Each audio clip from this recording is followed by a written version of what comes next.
The future has arrived. As the world and humanity itself moves faster and faster into unimaginable possibilities, old institutions that built connection and shaped our sense of meaning are falling by the wayside. In their wake, profound questions about ethics, our purpose, and spirituality demand new answers. Join your host, Scott Mason, in Season 2 of the Purpose Highway podcast. We will explore how these social changes will revolutionize our society. We will learn how they impact our own search for connection and meaning. And we will hear stories of influencers whose lives have had radical change from the inside and found profound connection to others and themselves through a new definition of meaning. The future has arrived. Are you ready?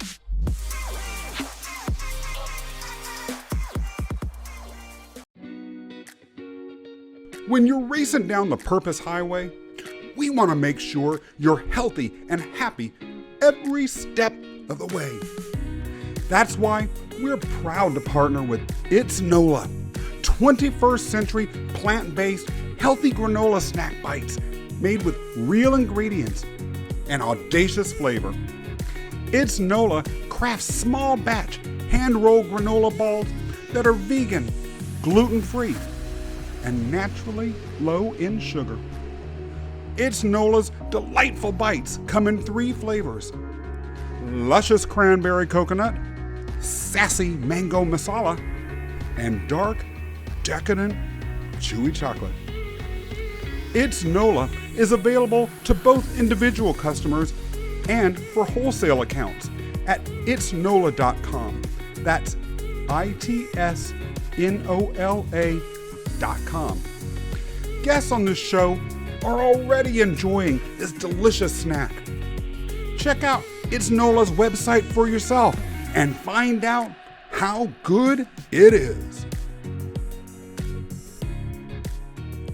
Hello, everybody. It's Scott Mason revving up for another race down the Purpose Highway.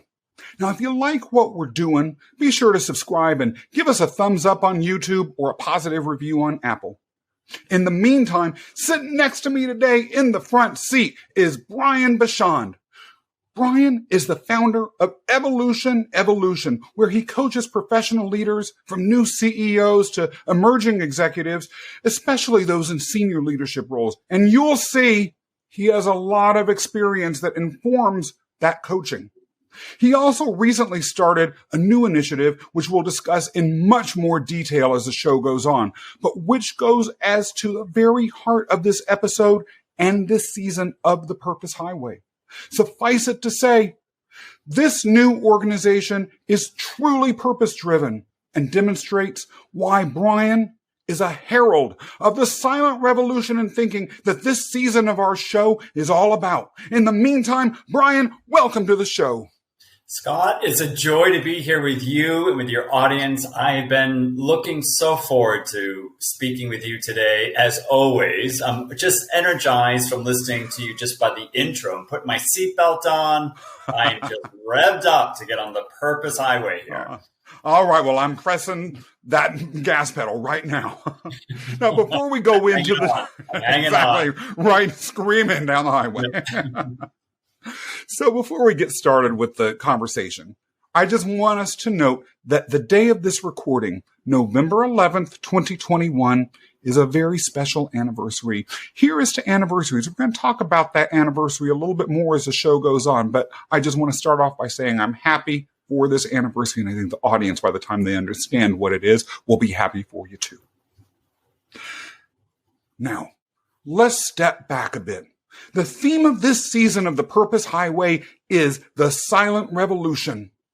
The silent revolution is a decline in the influence of the historic institutions that have guided cultural thinking around purpose, ethics, and spirituality in the Western world as well as in other areas of the world, as diverse as Asia and the Middle East. And this silent revolution has led to both a crisis of connection in the populace as a whole, as well as opportunity for change, for creating some new thinking about how we as a people face the challenges of the future with all new paradigms for purpose, ethics, and spirituality. We're going to focus a little bit here on the Catholic Church, and you will talk a lot more about that. But let me begin with some data. According to the Journal of Church and State, between 2000 and 2017, the number of Catholic churches declined by nearly 11%. And by 2019, the number of Catholics had decreased by 2 million people. I noticed this personally. My husband comes from a traditionally Catholic family in Pennsylvania. I was at a wedding just this past weekend. The pews were all but empty. There have been consolidations in the city that I was in of parishes because there just weren't enough members, there wasn't enough money, and there weren't enough priests. And as a matter of fact, in the home region where my husband is from, they have had rotating priests for some time due to the lack of available priests. And the membership in these congregations is overwhelmingly not just shrinking, it's overwhelmingly elderly. Young people, they just aren't there. That's just in the United States. We're not even talking about the Catholic Church's decline, in countries like Ireland, where it once was governing the cultural and political sphere with an iron fist. I will argue that this drop in attendance is at least in part fueled by what we call the secret plague of institutional alienation. And this institutional alienation plague is alienation from large historical institutions across the board, not just the church. It's leading to mistrust. It's leading to isolation. Leadership of these institutions, in some cases, has been adapting, in other cases, hasn't. A recent guest on the show by the name of Chris Gilbert had a quote that seems germane here. The shadow is always tallest from the top. You have worked at the highest echelons of the most enduring, large, hierarchical institution in history, the Catholic Church. Your story speaks uniquely as to both the silent revolution and the secret plague. Before we get into your background, let's go on a little bit of a sidebar here. I love asking people about Greek mythology. If you had to say who your favorite Greek god was and why, who would it be? It's a great question. So it brings me back to being in Mrs. Rose's English class in world literature when we studied Greek mythology. And I have to say, it would be Zeus. And the reason is because I was just always intrigued because Zeus was, the main Greek god there. And I was thinking, well, if you did. And the other ones there was always tension. There's always tension between the other ones. And I was like, wow, if you're going to be any of them, be Zeus, because that way you can really kind of set the scene there. And so I would say, without being a Greek mythology scholar in any way, shape, or form, from a very simple mindset, I would say it'd be Zeus, just because why not? Why not be, at the top of the pyramid there that you can help navigate where things are going in the future? And climbing to the top of the pyramid is something that you did with extraordinary skill. Talk to us a little bit about your professional background. Yeah, sure. Happy to. So I was not Zeus in any way, shape, or form and things I got to do. But just for context, for everyone who's listening, I grew up in Boston. I was the youngest of 5 children. After university, I entered the seminary to study to become a Catholic priest. And I studied to be a priest for what's called a diocesan seminary. Means I studied to be like a general practitioner. So I was the priest that was going to be doing work in a parish, teaching, funerals, going to the hospital, etc., versus being like a Jesuit that was like in universities, etc. So I went through the seminary for 5 years, and I was very young, obviously, when I entered, right? I mean, I just graduated university. I think I turned 22 with my first month of being there. Wow. And I have to say, I had a beautiful, beautiful experience with the seminary. And I loved it because I got to have great experiences. My first assignment, in addition to the academic rigor I went through, was working in a women's state prison, and then working in hospice work, and then being sent to South America to learn Spanish and work in a mission. So for me, it was just beautiful, and it was about service. And I was a priest for 8 years, 4 years in a parish west of Boston. And then the last 4 years, I served as the private secretary to a cardinal, who was the Archbishop of the diocese. But obviously, being a cardinal, we were at the Vatican on a very regular basis. And, I was like supporting Zeus in the key ones there. So that was my role for 8 years. And it was, I have to say, it was a very joyful 8 years of my life. I wasn't unhappy as a priest. I loved the work I got to do in impacting people's lives. I loved doing weddings. I loved teaching. I loved being there in moments of crisis. But I got to a moment that I wanted to stand in my own truth as a gay man, to live my life freely, to love another person. And I also saw, when I was working and being at the Vatican so much, a life that I didn't want to be part of. And that it was something that, if this was what the future was going to be holding for me, being groomed for more, I knew I had to take my purpose and go in a different direction. Wow. You had embedded in what you said so pithily a lot. So we're going to step back a little bit, and we're going to dive more deeply into some of the micro stories within that larger macro narrative. Let's start with the first micro story. What made you decide to go to the seminary in the first place after you were done with college or university? Yeah, absolutely. Great question. So when people ask me that, I always point back to when I was a child. I remember I was probably like 8 or 9 years old, and it was a Sunday, and we used to have like CCD, religious ed classes, before Sunday mass. So your parents would come and pick you up, they'd put you in the church. And I remember sitting there in the pew and looking at the sun coming in through the stained glass windows. And there were, on the left-hand side, there were all these saints. I remember just looking at the windows, looking at the saints. And I tapped my mother on the shoulder, and I said to her, is there a saint school you can go to?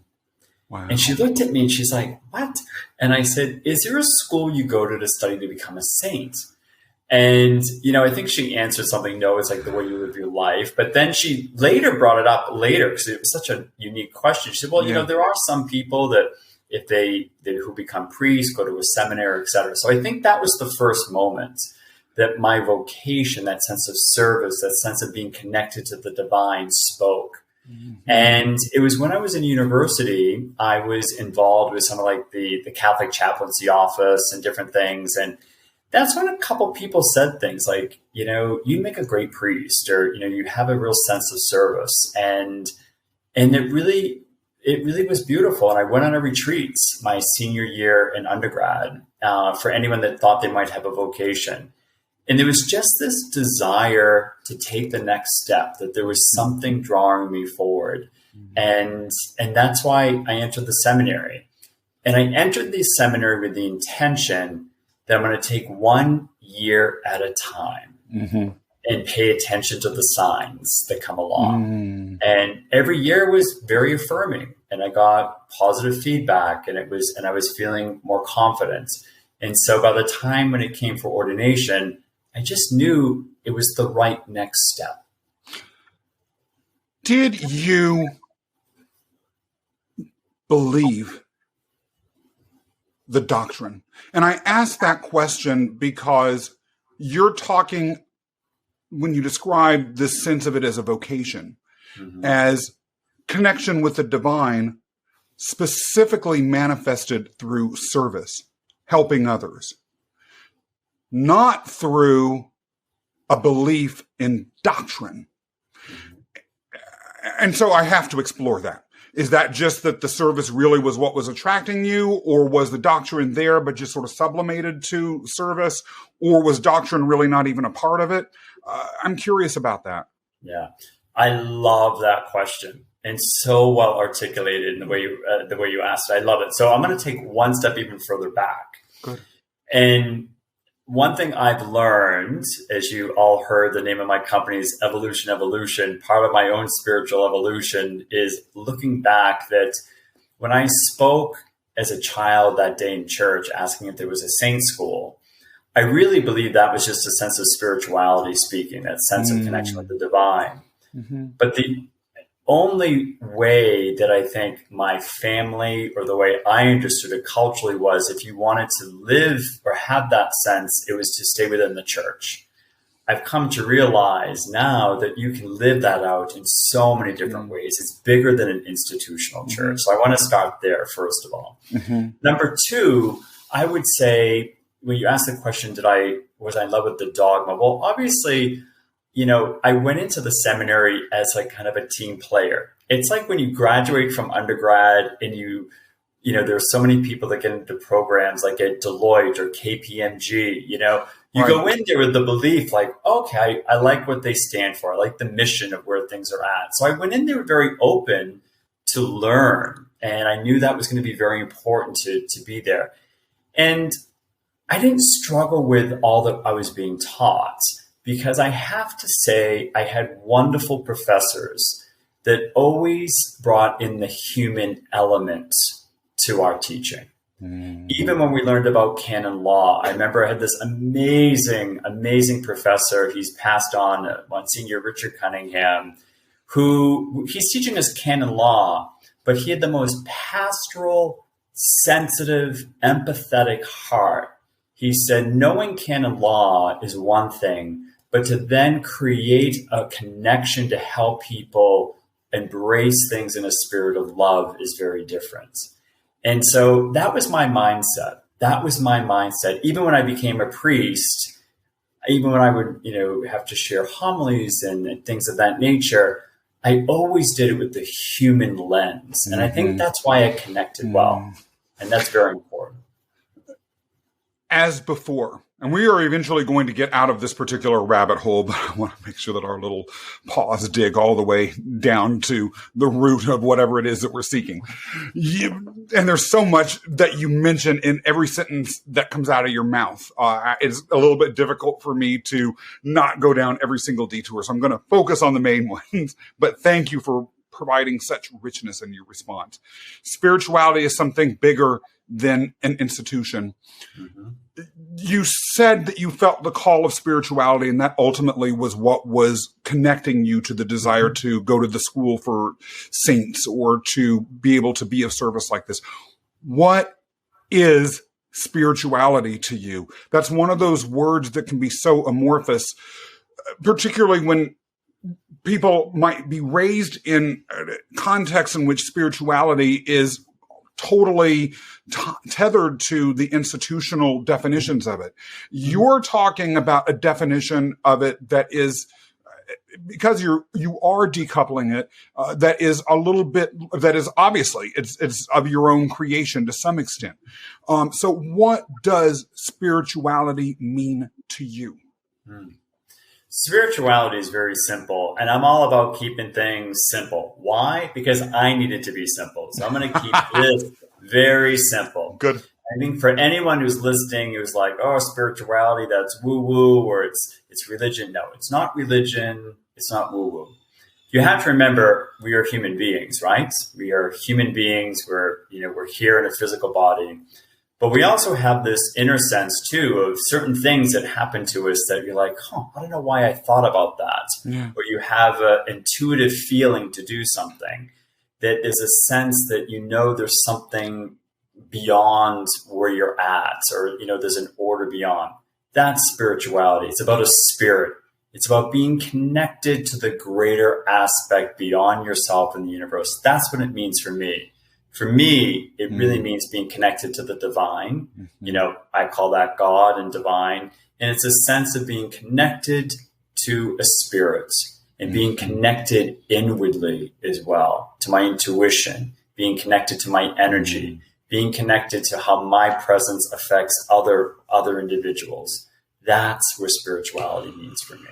It's almost as though I'm hearing within your answer a description of a continuum between what is inside driving our purpose or driving our sense of intuition or driving our fundamental humanity and what is outside. This larger sense of what you're calling the divine or God. Other people, I call it providence personally, but other people may describe it as a whole bunch of other things. And I guess one of the things I want to make sure that I'm understanding correctly is that you are not necessarily separating the two. Is that correct, or am I misunderstanding? Yeah, what do you mean separating the two? Separating the inner sense of spirituality from the outer sense of spirituality. Separating the sense of that inner drive or that inner call to something greater from what is externalized, the divine. Yeah, for me, it's united. For me, it's united. That inner aspect is also connected externally as well with the divine. Like there is that connection there. And every single human being on the planet has that within them. It's cultivated in different ways or through religions or through their own spiritual practice. But for me personally, there is this deep sense inside of serving others, but also there's a connection beyond. And there's something that brings that in. And that's something that I loved. I mean, it came very natural. Just to give an example, like, when I was going through seminary, every summer you had an assignment. And I remember 2 summers in a row I was in a parish. And every day I used to go to the hospital, to visit the sick. And it's funny, a lot of priests and seminarians don't like going to visit the sick, but I loved it. Wow. And I loved being there because there was that sense of connecting with the individual. And oftentimes they were yearning to be connected with what may be coming after, especially if they were close to death. And it was a very natural place for me at a very young age. Wow. So it was really beautiful. Amazing, actually. We talked about dogma and doctrine earlier. You're openly gay. I'm sure more than one listener is saying to themselves, huh? Talk to us a little bit about, that elephant in the room. Yeah, sure. So very simple. I was a late bloomer. I really was. I just really was. So, I think for anyone who's had their own coming out story in their own journey, it's very personal for each person. It certainly doesn't mean that as a teenager, it certainly was there. I certainly had feelings, but because of the sense of church or dogma or religion, I just pushed it down like, oh, that's wrong. That's what I had been told, the stories I've been told. And really thought I kind of had that under control. And I was in university and I was very well liked and, girls liked me. I certainly dated, but I never was super serious, with anything. To be honest, I was just happy being who I was and connecting. And I was very involved. There was a deep sense of spirituality. I was very involved, the chaplaincy office and different things. And so when I went to the seminary, it really was I was very focused. I was very deliberate that, in my studies, in my apostolic work, I was kind of like that Zeus, you know what I mean? And going back, maybe that's why I connected. It's like, yeah, like I'm driven, like I'm going to the top of the mountain here. Like I'm going to do it. And it didn't mean that it wouldn't bubble up at certain times inwardly, but it didn't really distract me, or it didn't veer me off into a crisis moment or anything. It wasn't until I became a priest, actually, and I was in the parish and I was doing all these weddings. I swear I could have been like a chaplain in Vegas. You know what I mean? Like I did weddings like there was no tomorrow. Wow. Yeah, and it was great. And the pastor I lived with, he was much older. He used to say, listen, he used to call me Junior. He'd be like, listen, Junior, the only reason they have you doing all these weddings is because you look good in the pictures. You know what I mean? But he was very funny. It was very, very funny. But I loved it. And many of those moments is when things started to percolate a little bit of, wow, what would it be like to have someone? And I had a very good priest friend. I was in Boston. He was in New York. And we used to see each other. We'd go to New York, I don't know, once a month or so. And nothing ever happened between it. Like, we never even had that conversation. But there was this feeling inside of me. I'm like, it was so beautiful to spend time with someone as a human being, to be out, to develop that relationship. And it started slowly to open things up within me. And to just be aware of those feelings.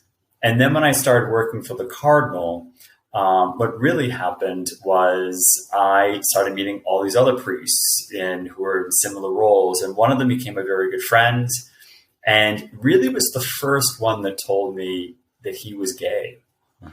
And it was a really beautiful moment that in time it helped me own that as well. And that really began the experience of really owning that and not being afraid of that.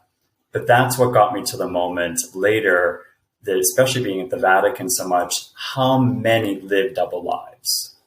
And I just got to a moment, maybe that little Zeus again came out, that I'm like, no, I don't want that. Right. And I'm willing to take the step to step away, to stand in my truth, because I don't want to live in two worlds. And that was the decision that I made. Amazing. Zeus grabbed his thunderbolt and threw it. I love it. Let's talk a little bit about the time that you worked for the Cardinal, and in particular, your involvement with the highest echelons of Catholic leadership. Walking the Vatican. Look, I've gone there as a tourist. I've gone through the museums. I can't say that many people in the entire history of the planet have been walking around with the Vatican literally doing business. And it's my understanding, for instance, that that popes were in your orbit. I mean, you've got to give us a little bit of a description of what that was like day to day. Not the least of which are the back doors of the Vatican, where business is conducted, as unbelievably awesome and beautiful as what the public sees, or maybe are they even more so? I have to know. I'll be quite honest with you. I had been to Rome once when I was in university. I studied in Vienna, and I remember going to Italy, and it was great. And I had not been back to Rome until I worked for the Cardinal. And I just remember, just to give context, I worked for a magnificent man. I really did. And someone that, I would say definitely is a company guy, you know what I mean? In the sense that, he knows he's there to lead and to speak truth, but very, very compassionate, especially with the poor, and really, wanting to do things. And my role was to support him. He was brought in to bring healing to the archdiocese, especially after the sex abuse scandal. And my role was to help support him as he was trying to bring healing and restitution. And because of that, we went to the Vatican on a regular basis because there were so many meetings and different things. And I'll be honest with you, the first time I went, it is kind of awe-inspiring. I'm with the Cardinal, and we walk past the Swiss guards, and they're clicking their heels and saluting. And it really was amazing. So, what would happen is we would stay in the Vatican when we went. There's something called Doma Santa Marta, which is a residence. It's actually where the current Pope Francis lives. Oh, wow. But it was built for the conclave. So when they were electing their new Pope, everyone would stay in this one place. In the meantime, it's like a hotel kind of for cardinals and bishops to stay. But I used to be able to stay there when the Cardinal went. And it was incredible because, I knew the different ways, the back door to get into St. Peter's, and different things that were just amazing. And it was profound. It really, really was profound. One of my favorite moments was I was having breakfast one day with the Cardinal at the Vatican, and I have to say the food was always amazing too. That was a perk. That's why so many of them are kind of big, because the food is great. We're sitting there, and he said to me, Brian, tomorrow we have our meeting with the Pope, or he has this meeting. I was just going to be going to walk in and walk out. Right. He said, I make sure you have all these things ready for the meeting. Yes. And he said, it's also his birthday coming up. And he said, I want to get a gift for him. Can you get something today for him? I'm thinking, where is this in my job description? Now I'm like the personal shopper, for the Pope. So I remember going out and I got this beautiful pen and something that aligned quite well. And I remember telling the shopkeeper that it was going to be for the Pope. This was for Pope Benedict, actually. And I remember buying the wrapping paper and wrapping it in my room and, giving it to the Cardinal. We're walking down these gorgeous halls to be brought in to meet with the Pope. We go in, he hands the gift to the Pope opens it. And I'm thinking wow. No one ever told me in my wildest dreams to be buying a gift for the Pope. And it really was amazing. It really was amazing. It's a very formal atmosphere, but there's a heavy political atmosphere to it. I'm just going to name it. It really is very, very political. And it's something that is palpable. It's very palpable. And it's insular. And I think, that was one thing I picked up, that, it's a very insular world. Everything's very formal. No one ever loses their temper, but it's very insular. And you can sense this clericalism at times. You can sense this kind of elitism at times. And I still believe there's a lot of good that goes on. I'll always say that. But there is a little bit of a disconnect there. And that was very, very palpable.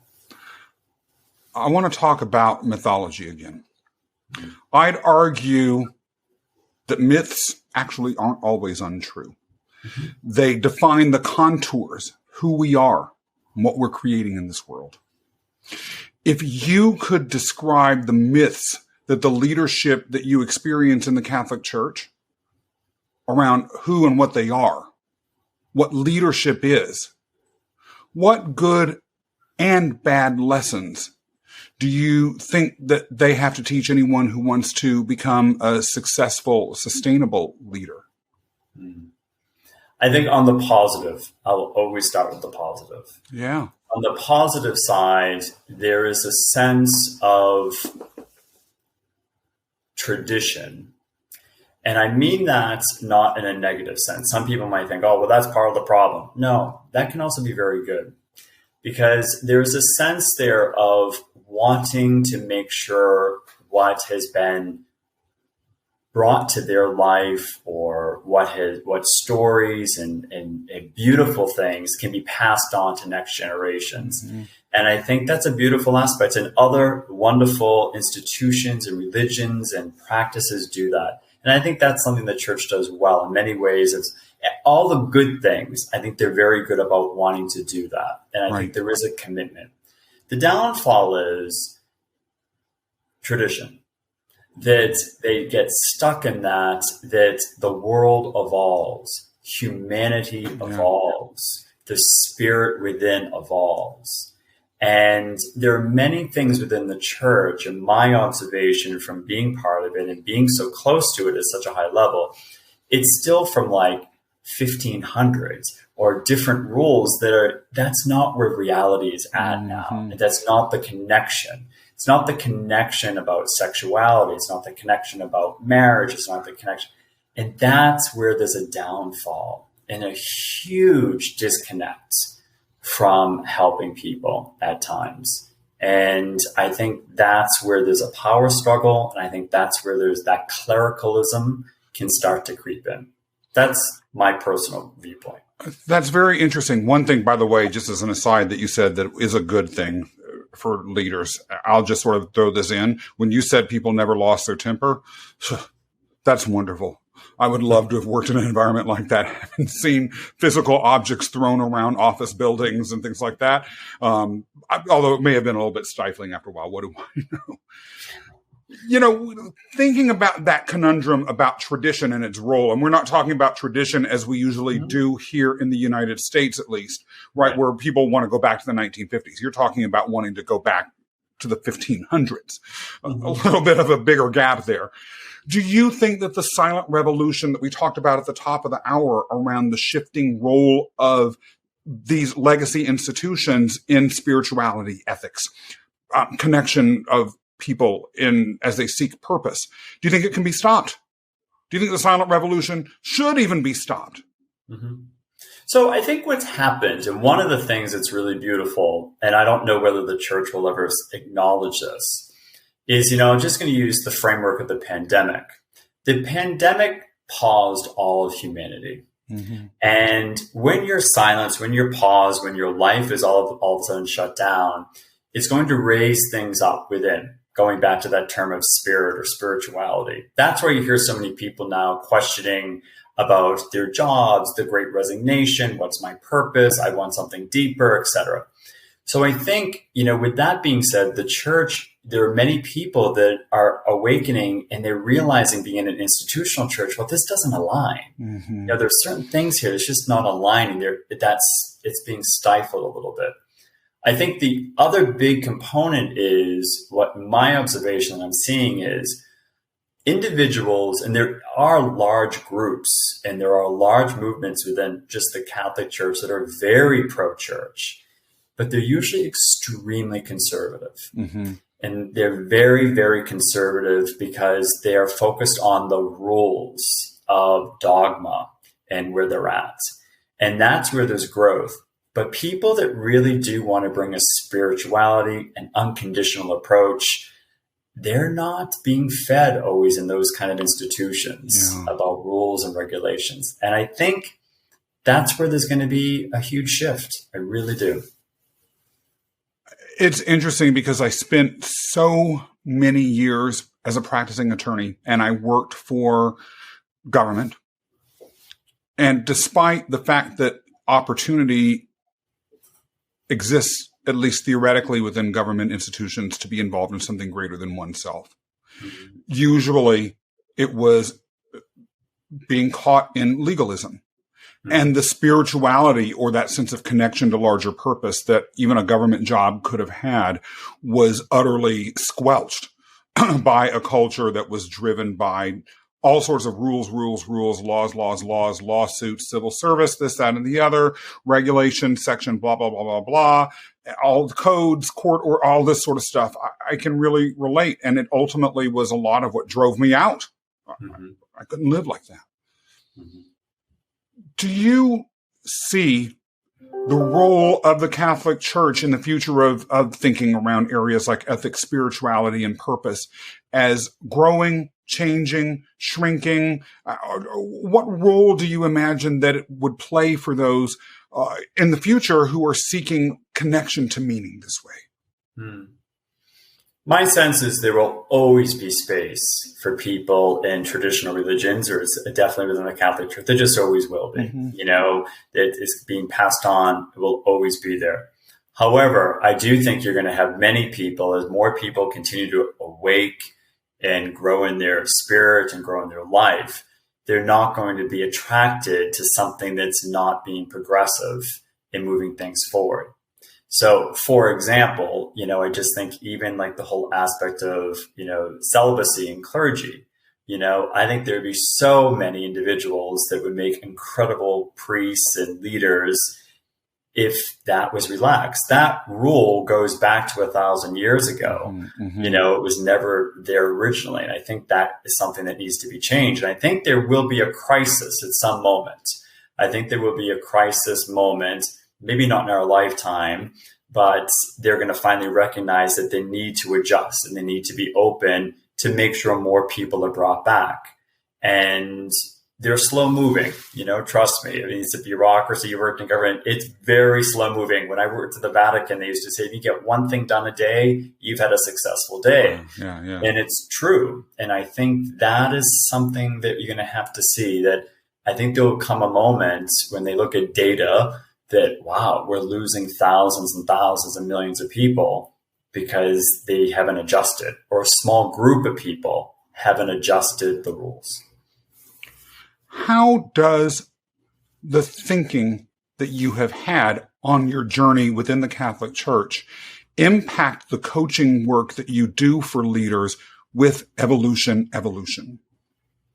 So when I left, I moved to New York City. I started my life. I left and literally left on a Friday. And a week later, I started as a director at the American Cancer Society, and then continued moving up from there.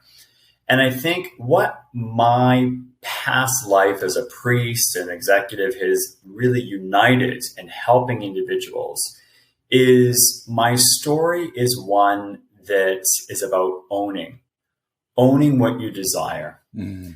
And really, when you own what you desire and you stand in your truth, then you are really free to do what you want to do. And the work I do with individuals now, I work with a lot of professional leaders that want to make impact in their organizations. I think that's one of the reasons I love working with them. And I work with leaders that are driven, that maybe want to make a lot of money for their company, and that's all good. But they also have a deep value. They really want to make impact in humanity. Yeah. And they see that their work is a mission. And I think because of my particular background, I'm able to help them align in that and to really help them see that. And that's been really, really powerful. If there were a few tips that you could give folks who might be watching this episode or listening to it about how people in that situation can do it, maybe 3, 4, what might those be? Yeah. So first of all, I think the most important thing is if you're a leader and you're in a moment that you're desiring something more, or you desire to bring more of your value or your purpose or your spirit into your work, hold your cards close. Sometimes the number one thing is they make a mistake. They start telling too many people and getting too many ideas. Hold your cards close. Work with someone, either like myself or someone else, or connect with someone that can really help you walk through the process. Because if that desire is there, there's something for you to learn before you start putting it into place. So that's number one. Interesting. Number two, I would say start small and really start small. With one executive, he was a pharma company. He hired me for several months. He just felt his team was scattered. He really had this desire. He was, a very thoughtful, empathetic, caring leader. And what we did is in every team meeting, he began by having each person speak about something they were grateful for and how that was relating to their life. And the energy, how that transformed the team was amazing. Wow. So that had never been done. So I think start small, bring it in there. And the third thing is write things down in a journal. Start writing down just what you're thinking you might want to do. And over a month or so, go back and read and just see what your points are. And oftentimes what you're thinking you want to do or how to do it is going to just emerge right off the page in front of you. Love it. I can particularly relate to the advice that you're giving about starting small. I tend to be very, very driven. I tend to be very ambitious. I tend to have a strong vision in my mind, and it can be difficult for me to focus down and pinpoint where I'm going enough to be able to get moving on the small side. So that's advice I might just put in my pocket and remember going forward. Brian, you recently started a new organization that is far more targeted in its focus, but it's also connected to everything that you've done before in a way that's really unique. Can you tell us a little bit about that? Absolutely. And it ties back to the beginning of our conversation today. Today's November 11th. And it's 2 years ago today that I launched Evolution. And it really was the first time that I really was sharing my story about having been a priest and what the work I was doing. And I did this one podcast that went nationally across the US and Canada. And after that, all these former priests started connecting with me, one after another. And I had all these one-off Zooms with everyone. And there was a common denominator that each man, one, really enjoyed the work that they did. Two, they left really for personal reasons, a lot of times because they wanted to marry someone or be in a relationship, or they wanted to move away from how the church was holding them back. And three, they all felt a sense of being cut off. That one of the things when you leave the clergy, there are so many clergy and bishops and individuals that will never connect with you. And it was really interesting. That was a very common denominator. So after a few months of having these one-offs conversations, I kept in my meditation every day thinking, what am I supposed to do with all these people? Like, I just felt this. I was making my bed one morning when all of a sudden it came to me, bring them together. And like I said a moment ago, keep it small. My main brain went immediately into, I have to have like a webinar or something. No, I had a Zoom. It was 90 minutes. I brought them together exactly 1 year ago today. And there were men that joined from Europe, across Canada, the United States, and they shared their story. And every month I continue to hold that. And the group has grown and grown and grown. Men who are just left, some men who have left for a while. We have a theme. But out of that, there were a couple other men who also were executive coaches that we connected. And we said, we need to put something together to be of service for anyone who's thinking of leaving, because there's nothing available. So collectively, there were 5 of us together. We established a new enterprise called Avanti, which is an Italian word, very fitting, which means forward. And it is a 6-month program for any man who at this moment, any priest, we're open to extending that to women, religious, et cetera. But right now we're staying in our lane, who is seeking to leave. They help them with their transition, help them with their interview coaching, all kinds of aspects that so many of us had to learn on our own. And it's a way to feel supported. It's a way to feel really empowered. And I have to say, it has been probably one of the greatest joys of my life. And it has been so powerful how it's flowed together. And so right now we're speaking to different dioceses throughout the country and bishops, just saying that this is something that's, can be of great service and helping them. So that is Avanti. And we just launched that in September. Congratulations. Thank you. Closing out, if there are a few lessons that anyone could benefit from learning about through the work that you've done with Avanti, what might some of those lessons be? I would say the first one is just to know, begin where you are. Begin where you are. I think that's one of the biggest things that we do with Avanti is so often when someone is seeking to leave or they have just left, there's all kinds of emotions. You're dealing with, feeling of rejection. You're feeling with what are people thinking? What do I do? How do I transfer my skills? But what we do is we try and say, we begin exactly where you are. And this is a holistic approach. And I think that's so important for anyone who's listening in life right now. Begin where you are now. It's not about where you're there, but beginning now. And that's one of the most important things. And I think the next thing is it's really powerful. Sometimes we hold ourselves back by stories we've told ourselves or stories we've been told. Yes, myths. And corrosive, bad myths. Totally. When I was a priest, one of the things that's happened in the church is, oh, you're a priest forever. If you leave, you won't be blessed. Well, I left and I got an amazing job quickly. I got all these things.